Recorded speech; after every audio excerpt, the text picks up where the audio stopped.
Hey everyone, this is Friedel Hagarager Raven. I'm here with my recap and review of The Wheel of Time Season number 3, Episode number 2. And this episode, the way it opened, so good. So good.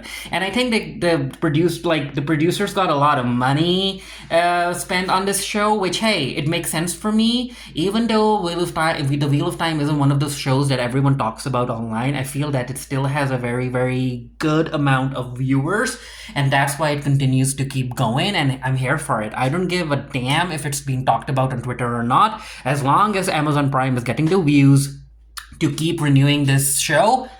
I'm okay. So yeah, episode number 2 opens up with a flashback from 20 years ago, and we basically see how Elaine's mother, Queen Margase, ended up ascending the throne, and this entire scene was basically to tell the audience to not take her lightly. She's very, very cunning. She is political, she is a planner, and she knows she's powerful, and she knows how to go about using that power in an effective manner. And she does that exactly where she has these representatives from different houses stand in front of her and basically ask for her forgiveness, and she's like, you know what, I forgive you all because I want to usher in a rule of peace. But you know what, even though you're forgiven, I still can't let you live. And she ends up having the house's, I don't know, advisors kill the house leaders, which wow.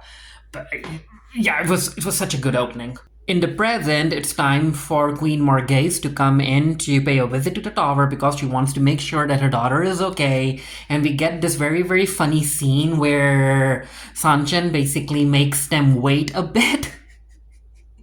Just a way to show her power because the queen is under her roof right now and all of that stuff. So first the two princes are introduced, and then the queen consort comes in, like the queen's boyfriend, and there's this little a moment where Sanchen's advisor, her right hand woman, ends up forgetting a bit. She either forgets or she's a bit confused about the Lord's name, which comes into play later on, and it was a twist that I was not expecting at all, which, hey, the writers are cooking this season, and again, I want more. I want this show to keep on going.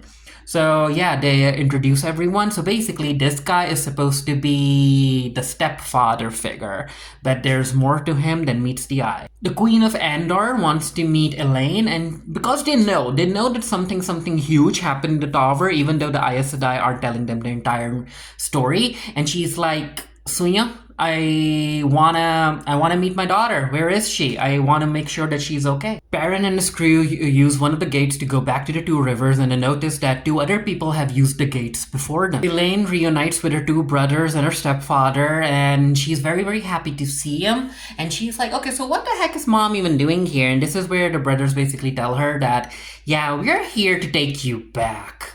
You need to go back to Andor and do your duty to the throne. The healer Aes Sedai try and calm Matt down, but no, apparently trying to heal the mind is very, very delicate business, even impossible, and they basically tell Nynaeve that we can't really help him. Whatever's going on with him, he has to figure it out himself. Suyin, wait, have I been calling her Sanchen? No, it's I don't know. I kind of get confused by her name. Suyin, Sajin. I'm just gonna let's just call her Mother, or the Amberlin seat. Yeah, that works. So Mother is talking to Queen Margase, and she's like, I need you to believe me that even though there was certain bad things that did happen in the tower, Elaine is perfectly safe here. And again, Mother does not want to fight with the Queen of Andor. She does not, because I think she understands how cunning and how powerful she is. So yeah, she's like, this is the door to Elaine's chambers. Go talk to your daughter, and I really, really want her to stay here. And again, because the Amberlin seat knows how powerful Elaine is and how helpful she'll be in the fight that's to come. The Queen of Andor and Elaine have a conversation, and basically they want Elaine to go through the gates and become a proper Aes Sedai, and again, return to Andor and do her duty to the throne. Because again, the Queen is like, I know about the Dark Friend situation, and I feel that you'll be safe in your own kingdom instead of the tower. Rand is training with Lan with the sword, which he needs to do because again, he doesn't want to channel, and if he's not channeling, he still needs to have a way to defend himself. herself. Moraine has a conversation with Egwene. She notices the scars and all of that, and she's like, I healed those back in Tar Valon. Why are they back? Are they from Rand? And Egwene is like, no, they're not. Because it's a dream situation, and she's like, Moraine, I am not gonna help you control Rand. And she's like, I don't want your help to control Rand. I don't want to control Rand.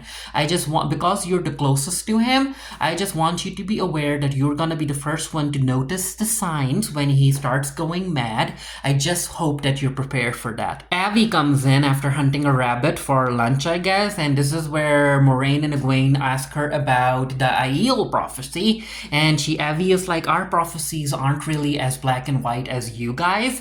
There's a lot of contradictions in our prophecies. Basically, the Karakoram, or whatever she ends up calling Rand, either he is gonna say, first he's gonna save us, and then he'll also destroy our people. So I'm not really sure what that means, but I have to do my duty. I have to bring him to my people, and I don't have to enjoy that, but I have to do what I gotta do. Perrin and his group are in the Two Rivers in his village, and this is where, yeah, people are staring, and there are also white cloaks everywhere, and they end up meeting the innkeeper, and she's like, oh, Perrin, I barely recognized you, but yeah, basically you guys don't have to, you shouldn't be here because the white cloaks are looking for you, so let's go to the inn, and I'll have you hide in the attic with the rest of the two. And they're like, what do you mean the rest of the two? This is where we find out that Alanna and one of her lovers, the one who survives, are in Two Rivers for some reason. And of course, you're surprised to see Perrin here.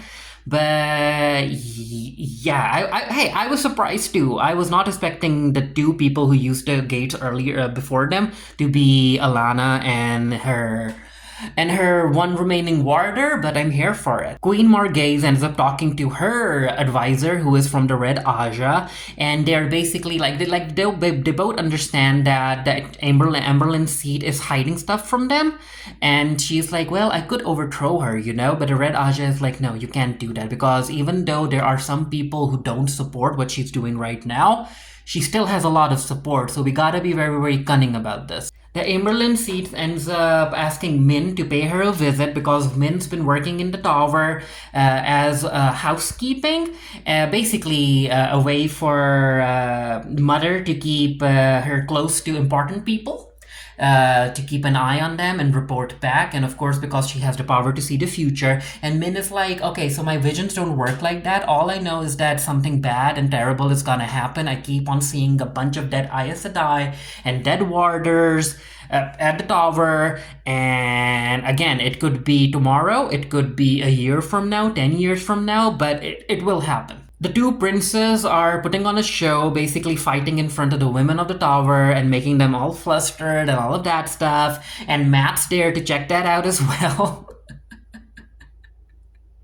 But yeah, it is what it is. They're basically flirting and some women are falling for it. There's this interaction between Elaine and Nynaeve, where Nynaeve is like, royals are basically spoiled and all of that stuff. And she's like, no offense, Elaine. Elaine is like, no, none taken, especially coming from a woman who's sleeping with an actual king. But yeah, Nynaeve notices something is wrong. She's like, you don't seem happy after seeing your family. And she's like, well, if you knew anything about my family, you would know that whenever they appear, they're usually like hatching a plan or scheme. And I know that that's exactly what my mom and my brothers are doing right now. Mother asks Elaine and Nynaeve to meet her in private. And they're like, okay, Mom, what's up? And she's like, you know what? At this point, I can't really trust anyone in the tower except for you two, because I know for certain that you two are not dark friends, and I have a mission for you. And they're like, what mission? Well, basically, she wants them to hunt down Liandrin.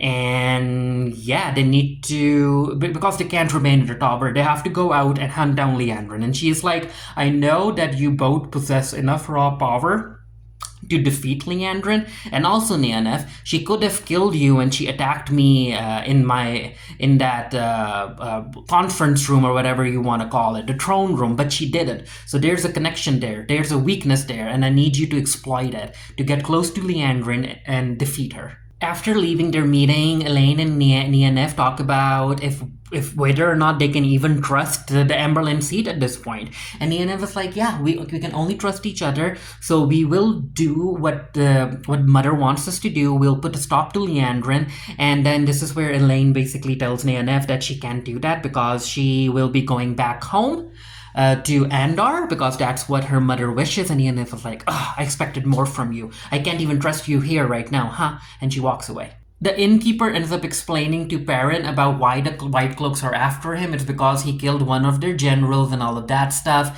And also because people think that Perrin is one of the dark people because of his, one of the dark friends or something close to that, because of his eyes and all of that stuff. Yeah, and also they have been keeping the Trollocs away. And yeah, Perrin's like, you know what? What I gotta do is that I gotta hand myself in. If I hand myself in, they won't keep bothering you guys. So yeah, let's do that. We cut to Rand's group, and this is where we see both the dreams that Rand is having and the one that Egwene is having. And in Rand's dream, Selene is just trying to get Rand to continue being in love with him. In love, it's like air quotes. And Rand is like, I can't do that, Selene. I can't continue loving you. I'm with Egwene now, and all of that stuff. And this is where we get to know that it's actually Selene who has been basically messing with Egwene in her dreams. Which, yeah, that's expected.